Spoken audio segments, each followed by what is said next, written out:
Hi guys, welcome back to our channel. இன்றைக்கி நம்ம சேனலில் பன்னீர் பட்டர் மசாலா எப்படி செய்யலான்னு பார்க்கலாம். வீட்டில் இருக்கிற பொருட்களை வச்சு. அதுக்கு முன்னாடி ஒரு ஆன்லைன் கிராசரி ஆப் பற்றி பார்த்துக்கலாம். அதோட நேம் வந்து பார்த்திங்கன்னா பை மோட். நம்ம வீட்டுக்கு தேவையான மசாலா பவுடர்ஸ், வெஜிடபிள்ஸ், ஃப்ரூட்ஸ் எல்லாமே இதில் வாங்கிக்கலாம். இதோட லிங்க்கை நான் டிஸ்கிரிப்ஷனில் கொடுக்குறேன், செக் அவுட் பண்ணி பாருங்கள். இதை செய்கிறதுக்கு தேவையான பொருட்களை பார்த்துக்கோங்க.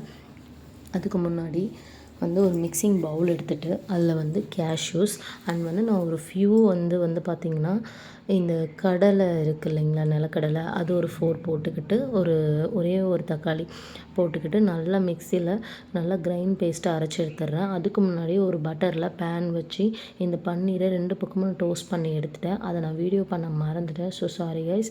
இப்போ என்ன பண்ணுறோம்னா, பட்டர் ஒரு பேனில் போட்டு ஹீட் ஆன உடனே நம்மக்கிட்ட இருக்க பே லீஃப், பட்டை, கிராம்பு, கசகசா அண்ட் வந்து பார்த்திங்கன்னா இந்த ஏலக்காய் வந்து ஃப்ளேவர்ஸ்க்காக நான் ஆட் பண்ணுறேன், எனக்கு பிடிக்கும்னு.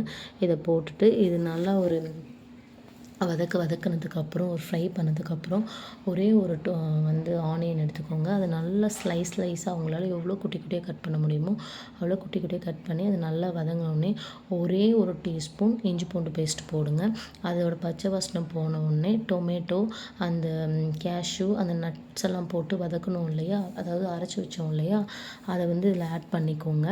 ஆட் பண்ண உடனே பார்த்திங்கன்னா திரிஞ்சு வர்ற மாதிரிக்கும். இந்த டைமில் கொஞ்சமாக மிளகாய் பொடி, கொரியாண்டர் பவுடர் ப்ளஸ் வந்து டர்மரிக் பவுடர், இது 3 போட்டு நல்லா மிக்ஸ் பண்ணுங்கள்.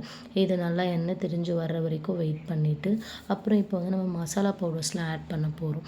என்னென்னு பார்த்திங்கன்னா சிக்கன் மசாலா, கொஞ்சமாக கரம் மசாலா, கொஞ்சமாக வந்து சீரகப்பூத்தூள், கொஞ்சமாக வந்து கேர்டு யூஸ் பண்ணிக்கோங்க. நீங்கள் எந்த அளவுக்கு பட்டர் மசாலாவில் பட்டர் யூஸ் பண்ணுறீங்களோ அதே அளவுக்கு நீங்கள் கேர்டும் யூஸ் பண்ணால் தான் டேஸ்ட்டாக இருக்கும், ரொம்ப நல்லா இருக்கும். ஒன்ஸ் வந்து ட்ரை பண்ணி பாருங்கள் என்னோடய வீடியோ பார்த்துட்டு.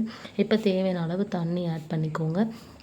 வாட்டரை ஆட் பண்ணிவிட்டு நல்லா ஃப்ரை பண்ணிக்கிட்டே இருந்தீங்கன்னா தண்ணியோட டென்சிட்டி நம்மளுக்கு கம்மியாகிறது தெரியும். இந்த கிரேவி வந்துட்டு நல்லா இன்னும் வர்றதுக்கு ஒரே ஒரு டேபிள் ஸ்பூன் வந்து நீங்கள் சுகர் ஆட் பண்ணிக்கோங்க. ஆட் பண்ணிவிட்டு இப்போது நீங்கள் அந்த ஸ்வீட்னஸ் ப்ளஸ் காரம் இதெல்லாம் செக் அவுட் பண்ணி பார்த்துட்டு இந்த டைமில் கிரேவி கன்சிஸ்டன்சி வந்த உடனே நாம் ரெடி பண்ணி ப்ரிப்பேர் பண்ணி அந்த பட்டரில் போட்டு வச்சுருக்க பன்னீரை எடுத்து ஒன்று ஒன்றா ஆட் பண்ணுங்கள். ஆட் பண்ணிகிட்டே இருங்க. பாருங்கள், 1 லிட்டர் பாலுக்கு எவ்வளோ பன்னீர் கிடச்சிருக்குன்னு. கிட்டத்தட்ட எனக்கு தெரிஞ்சு ஒரு 200 கிராம்ஸ் கிடச்சிருக்கும். நான் அது எல்லாமே வீடியோக்காக போட்டுட்டேன்.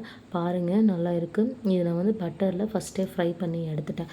இது எல்லாத்தையும் ஆட் பண்ணிவிட்டு பாருங்கள் எவ்வளோ கிடச்சிருக்குன்னு. நான் 2 பக்கமும் டோஸ்ட் பண்ணி எடுத்திருக்கேன் பட்டரில். அதனால்